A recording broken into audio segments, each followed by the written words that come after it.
দেখো বন্ধুরা, আজকে আমি আমের আচার বানিয়েছি। তেলও দিইনি, আবার রোদেও দিইনি। রোদে দেওয়ার ঝামেলা ছাড়াই আমি আমের আচার বানিয়ে নিয়েছি, তাও আবার চিনি দিয়ে।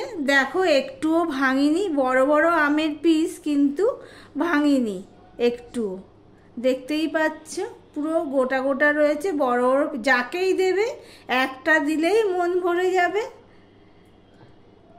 তাহলে আমি ভিডিওটি দেখার জন্য অনুরোধ রইল, আমি কিভাবে বানালাম।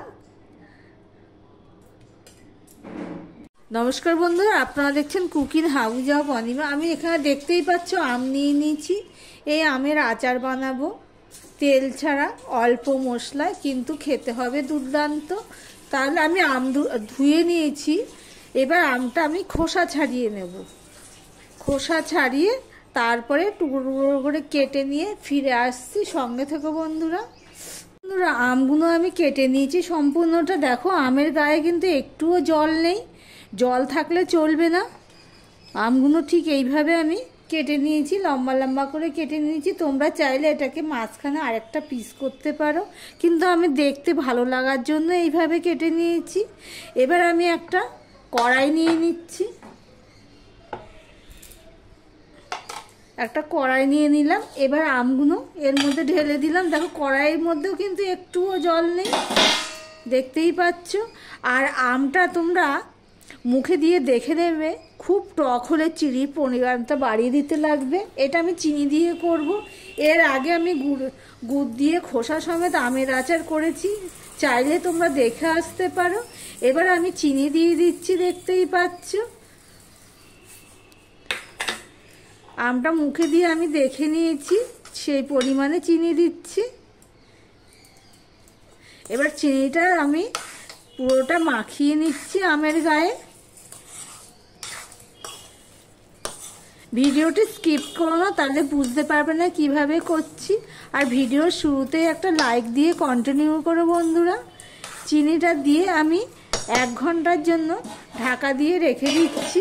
দেখতে থাকো বন্ধুরা। আমি 1 ঘন্টার অনেক পরেই আসলাম তোমাদের সামনে। দেখো, পুরো জল হয়ে গেছে চিনিটা গলে। এবার এই অবস্থায় আমি করে উনানে বসিয়ে দিলাম। এবার প্রথমে গ্যাসের ফ্লেমটা আমি হাই করে দেব।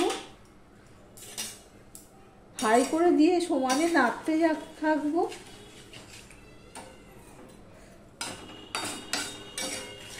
এই পর্যন্ত যারা ভিডিওটি দেখছো, লাইক করে দিও চট করে। যখন এটা ফুটে উঠবে তখন মিডিয়ামে দিয়ে আমি এইভাবে নাড়তে থাকবো।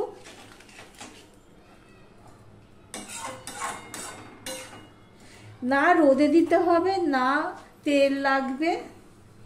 খুব সুন্দর একটা আচার।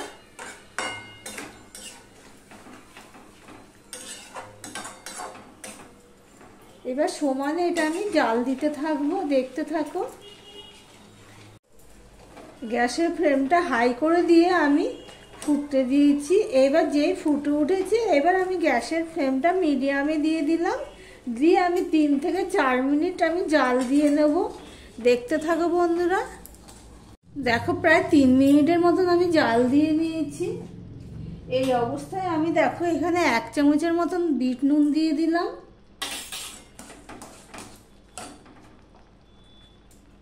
দিয়ে দিলাম এমনি নর্মাল নুন 1 চামচের মতো।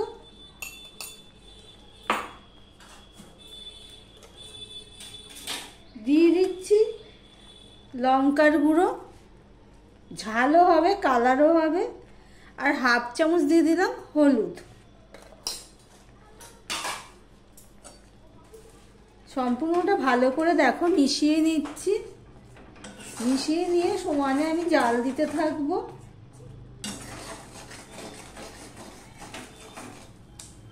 দেখো, আমগুলো মোটামুটি সিদ্ধ হয়ে গেছে। সিদ্ধ হওয়ার পরেই কিন্তু আমি নুন মশলাটা দিয়ে দিলাম। এবার আমি এটা জাল দিয়ে শুকিয়ে নেব। আর এদিকে জাল করতে থাক, একটুখানি শুকনো হতে থাক। ওদিকে আমি একটা স্পেশাল মশলা রেডি করে নেব। দেখো একটা মশলা রেডি করে নেব, তার জন্য একটা প্যান বসিয়ে দিয়েছি। প্যানটা মোটামুটি গরম হয়ে গেছে। এবার লো হিটে আমি কিছু মশলা দিয়ে দেবো ভেজে নেওয়ার জন্য। আমি হাফ চামচ জিরে গুঁড়ো দিয়ে দিলাম একটা তেজপাতা, দুটো লঙ্কা, দারচিনি, 3টে এলাচ, আর এখানে দেখো 1 চামচ পাঁচফোড়ন, 1 চামচ মৌরি আর 1 চামচ ধনে দিয়ে দিলাম। দিয়ে হালকাভাবে আমি এটা রোস্ট করে নেব হালকা আঁচে।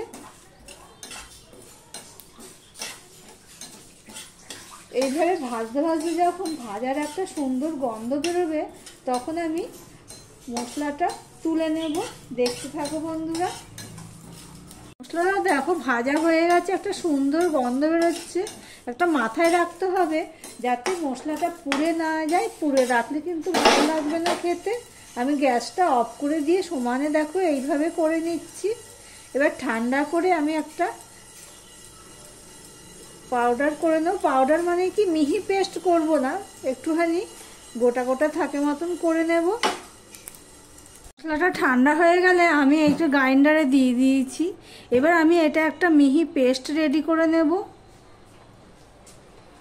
দেখো বন্ধুরা, একটা মিহি পেস্ট রেডি করে নিয়েছি। এই দেখো বন্ধুরা, ঠিক এরকম হয়েছে। এবারে আবার ওদিকে আমটার দিকে দেখি। দেখো আমগুলো সিদ্ধ হয়ে গেছে, অথচ দেখো একটাও কিন্তু ভাঙেনি। কতটা স্বচ্ছ রয়েছে দেখতেই পাচ্ছ। আর এটা যখন ঠান্ডা হবে এটা কিন্তু আরও ঘন হয়ে যাবে। এটা এমনিতেই চিনির শিরার মতো হয়ে গেছে।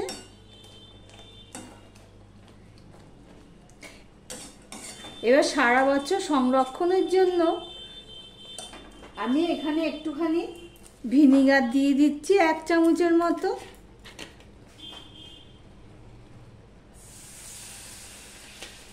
এক চামচের মতনই আমি ভিনিগার দিয়ে দিলাম।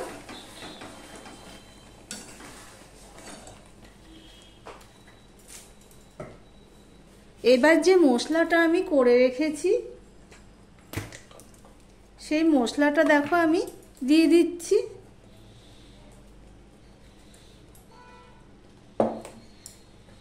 কি দারুণ গন্ধ বেরিয়েছে, বলে বোঝানো যাবে না, এত সুন্দর গন্ধ। এই আচারে এই মশলাটাই সব থেকে গুরুত্বপূর্ণ জায়গা বলতে পারো। এই মশলাটা দিয়েও আমি কিছুক্ষণ জাল দিয়ে নেব।